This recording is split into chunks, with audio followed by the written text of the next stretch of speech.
Sa pagkakataong ito ay humingi po tayo ng update sa sitwasyon sa Obando, Bulacan na apektado rin ng usok mula sa nasusunog na landfill sa Navotas mula kay Mayor Leonardo Valeda. Magandang gabi, Mayor Valeda. Si Patrick De Jesus po ito ng PTV. Magandang gabi po, sir. Yes, Mayor, yung sunog po ay nasa Navotas landfill pero pakilarawan po sa amin kung gaano po nakakaapekto sa Obando, Bulacan yung sitwasyon. Yung Navotas landfill po kasi, nakasentro sa dalawang barangay namin, Island Barangay ng Salambaw at Binuangan. Pero pagka dumating ang hanging habagat, ito ay tinatamaan din ang mga karatig barangay ng bayan ng Obando. Mayor, may natatanggap po ba kayong ulat na may nagkakasakit na mga residente dahil po sa usok? Doon nga po sa ipinakitang video, napakakapal po ng usok at umaabot na po dyan sa lugar ninyo. Batay sa datos po ng MHO, meron naman po silang na-trace na po na umabot sa mahigit 100 na bata na nahihirapang huminga. Kaya naman po ito ay agaran po inaksyonan ng Municipal Health Officer. Ano po yung aksyon na yan, Mayor? At yung mga hakbang pa po na ipinatutupad ng lokal na pamahalaan para protektahan ang kalusugan ng inyong mga residente? Sa ngayon po, talagang naka-close ang aming mga MSO officer na talaga pong time to time ay binomonitor po. At katulad po kanina, nagkaroon po ng blood assessment sa Barangay Salambaw at Binuangan. Ito po ay padala ng Department of Health sa utos na rin po ng ating Pangulong Bongbong Marcos. Mayor, may ginagawa bang relief operations at medical assistance para po sa mga apektado na residente?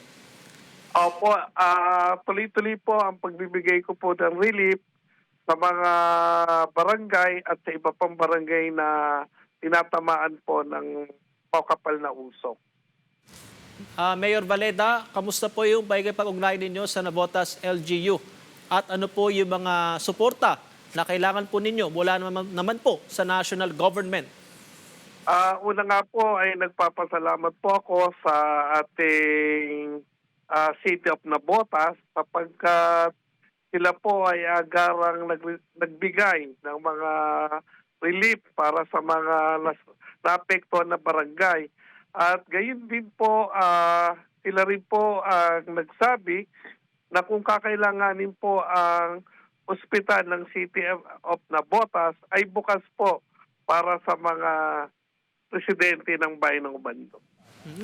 Sa inyong pananaw, Mayor, may posible bang long-term effects ang ganitong uri ng sunog sa kalikasan at sa kalusugan? At may gusto ba kayong managot dito nga po sa nangyaring insidente?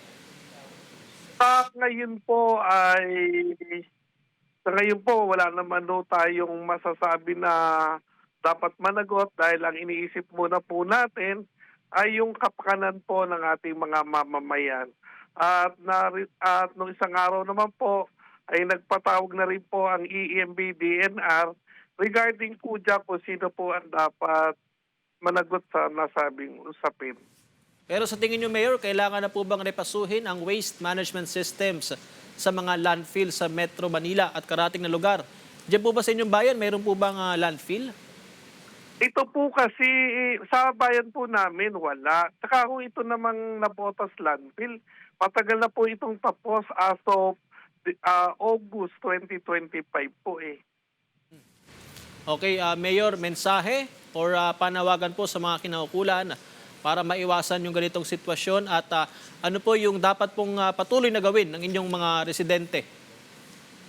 Panawagan ko lang po ngayon sa aking mga kababayan dito sa bayan ng Ubando na sana po ay palagi magsuot ng mga face mask para masigurado po nating ligtas ang kanilang mga kalusugan.